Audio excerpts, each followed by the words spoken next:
betrayal. It's really betrayal. Talking about movies like the one I saw yesterday.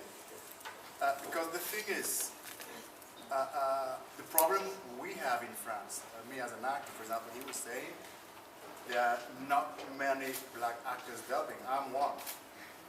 And a lot of the people dubbing either don't know me or don't invite me because, a lot of reasons. I did Last King of Scotland, and they called me because Forrest Whitaker was speaking in Swahili and he has an African accent.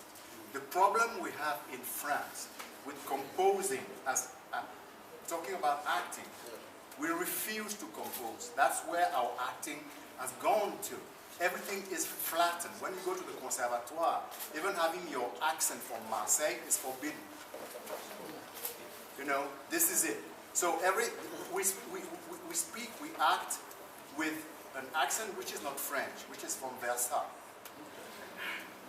It's not with a Parisian accent. And this is the accent we use to dub. So it has nothing to do with French culture or French, because in France, you have accent de Marseille, accent de Toulouse, accent de this, accent de that, and you never find that in French movies. Never. So composing actors from the Anglo-Saxon side are composing. In France, we kind of realistic way of acting, which flattens and kills everything. And we have that in dubbing. And talking about films like yours, I saw yesterday, and many others I see, it's all about essence of musicality, essence of body language. It's very organic, and you cannot translate that. You have to feel it. It's from soul to soul, from heart to heart, from heart pounding to heart pounding. And everyone in this world, every human being, understand the breathing, understand the heartbeat, understand the... Because when I have a film, and I'm really not against the dubbing, I'm talking as an actor. When I watch a movie dubbed, I am not getting what Denzel Washington does, but what Emil Abossolo says. So I'm not watching Denzel Washington, I'm watching Emil Abossolo. Because for me, cinema is about sound first, even before light. Because we hear before we see. In our mother's womb, we can hear, we can feel things. So we feel with the skin, so the sound is very important. So the musicality of the language. And how do you translate, as he says, how do you translate that?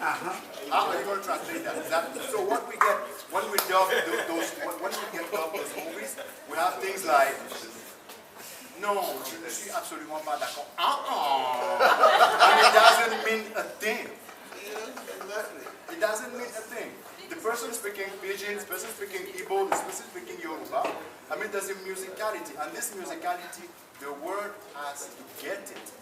And not through French language, not through Italian language, not through Irish language, through the original source.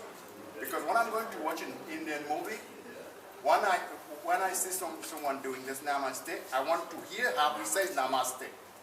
If I hear that in Beti, in my own language, I will not say the namaste like that. I would say it otherwise. And you don't get Indian, you get Beti, I don't know what, Beti feeling. And the feeling we have to get is feeling from Nigerian directors, Nigerian soul, Nigerian, it's not. Anybody who is interested in dubbing Nollywood film, we have a lot of Nigerian community living in France. That's already a good thing for you. Taiwo is an artist. This man here is more Nigerian than myself. I am a Nigerian. We have a lot of Nigerian community who can do that, who speaks French very well, and who can also do that. So even without going too far, I think please we have to go to the next one because it's 11:30. I was about to say exactly the same thing as you. I think we have lost too much time talking about dubbing, because at the end, the question of the dubbing belongs only to the local distributors. That's it. So, and there's another thing also. There is no specificity on your cinema. It's exactly the same with Iron Man. It's exactly the same with Manuel de Oliveira in Portugal. All the films. So at the end, the question of the dubbing belongs to the local distributor, because the local distributor knows the market. You don't know this market. Your question, the thing that you have to think about is how you can position your film in the international market. And what is your specificity on that? forget about the dubbing because it doesn't belong to you again.